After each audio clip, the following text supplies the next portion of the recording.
Hey guys, it's Miss Emily. I miss you guys so much. I'm going to read today a book called The Longest Christmas List Ever. Have you written a letter to Santa? Did you ask for a lot of things? What did you ask for? Can't wait to hear when you guys get back. This is written by our author, Greg, or authors, there's two of them, Greg and Evan Spiridelis. The longest Christmas list ever, and it looks like he's thinking maybe about what he wants for Christmas. On Christmas morning, not so long ago, in a house on a hill, all covered in snow. Asleep in his bed was a little boy, Trevor, who dreamed that it would be the best Christmas ever. His parents were snoring at 5:45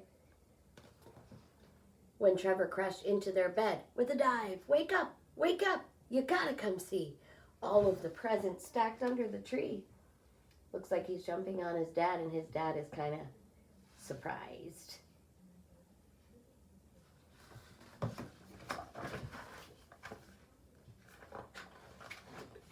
He ran out of the bedroom and bounced down the stairs. There wasn't a doubt that St. Nick had been there. A scooter, a game box, two trucks that collide. He tore open gifts and he tossed them aside.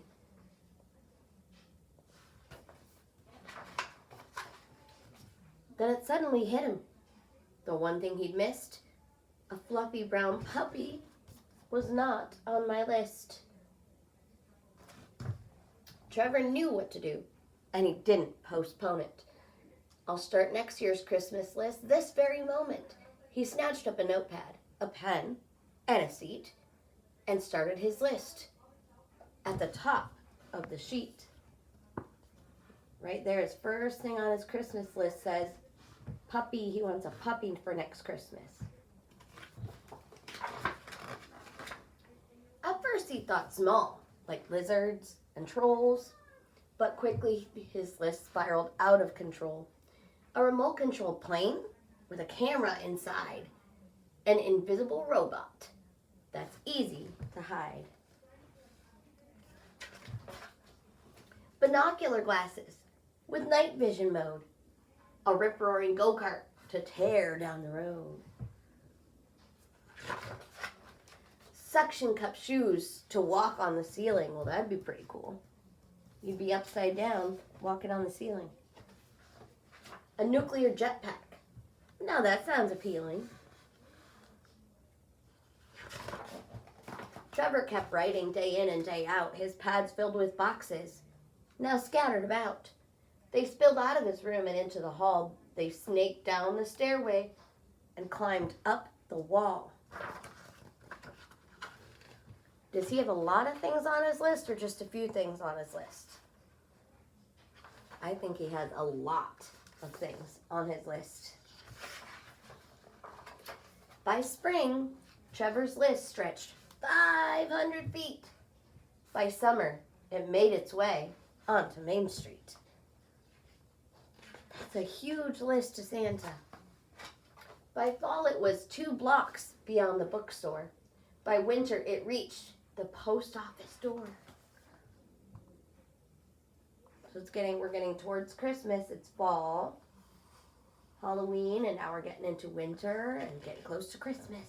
Let's see if he gets everything that's on his list. Do you think he'll get everything that's on his list? Let's see. Trevor stepped up to the counter inside. I must mail my list, he said with great pride. But the mailman let out a hoot and a holler. To send this whole list, that'd be $6 trillion. Look at this long line at the post office. He wants to mail his letter to Santa, his Christmas list to Santa. But he doesn't have enough money to send that huge list. Trevor then emptied his little coin box, a nickel, 2 dimes, and 3 dirty rocks. A bit of advice, if you've got just a quarter, go back to your list and make it much shorter. Do you think he has enough money to mail that huge list to Santa? I don't think so. So he's going to have to get rid of some of the things on his list. He can't be quite so greedy and ask for too much. Trevor was stricken with pain and with fear. There wasn't much time. Santa's deadline was near. He worked day and night without breaks to eat, to try and squeeze everything onto one sheet. But time it was short and his letter tremendous. He missed Santa's deadline and felt plain horrendous. Looks like he's scrambling to make his list shorter. Uh-oh, he went to the post office and what happened? It's closed. He can't mail his letter. That Christmas Eve, Trevor lay in bed joyless. He knew in the morning that he would be toyless. What was I thinking? Where was my head? I asked for too much. I'll get nothing instead. We've been talking about feelings. Think about our feeling buddies. He kind of looks like Mr. or what?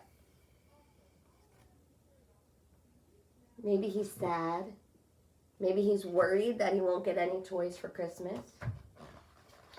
In the morning, he trudged down the stairs without glee, certain there'd be nothing under the tree. But Mom and Dad must have sent Santa a letter, 'cause a puppy appeared and pounced little Trevor. Uh-oh. 1 second. He did get a puppy, so maybe Mom and Dad sent Santa a letter.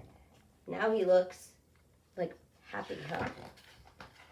They rolled on the floor and they took turns giving chase. Trevor squealed in delight at the licks on his face. His prior mistake was now perfectly clear. It takes love, not toys, to spread Christmas cheer. Oh, look at that little puppy, and he's happy. They're both happy, huh? They love each other. So, Trevor learned that I don't need a lot of stuff for Christmas.